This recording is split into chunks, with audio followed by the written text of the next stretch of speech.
sa Paniki, Tarlac dahil sa masamang panahon. Lumikas ang mahigit 300 residente. Natitibag naman ang lupa sa gilid ng ilog sa Urdaneta City, Pangasinan, bagay na ikinababahala ng mga nakatira sa tabi nito. Makibalita tayo live kay Alfie Tulagan ng GMA Dagupan. Alfie. Mark, perwisyo pa rin para sa mga ilang residente dito ang patuloy na nararanasang pag-ulan. Lubog pa rin kasi sa baha ang ilang lugar dito.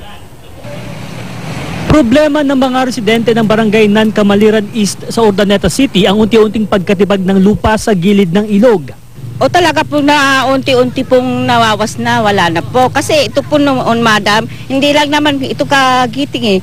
Makuha naman dyan, malawak, madam. Pero ngayon, wala na nakukuha ng tubig, madam. Kaya naman humihiling sila sa lokal na pamahalaan na magkaroon ng riprap para maiwasan ang tuluyang pagkatibag ng lupang kinatitirikan ng kanilang mga bahay, lalo na ngayong maulan na naman ang panahon. Batid daw ng city government ang problema, pero malabo raw matugunan ang hiling ng mga residente. Pawang informal settlers daw kasi ang mga naninirahan sa lugar. Dapat po talaga lumisan sila o tumingin na po yung ibang lugar na titirahan nila. Patuloy naman ang pagtaas ng tubig sa Bacaw River sa Paniki, Tarlac, kaya't may higit 300 residente na ang inilikas. Lubog na sa baha ang ilang bahay. Aabot po ng gambintana pong bahay sa bahay po. Dito po, kama niya na po dito. Sa pusod po. Nasa 103 pamilya ang kasalukuyang nasa evacuation center.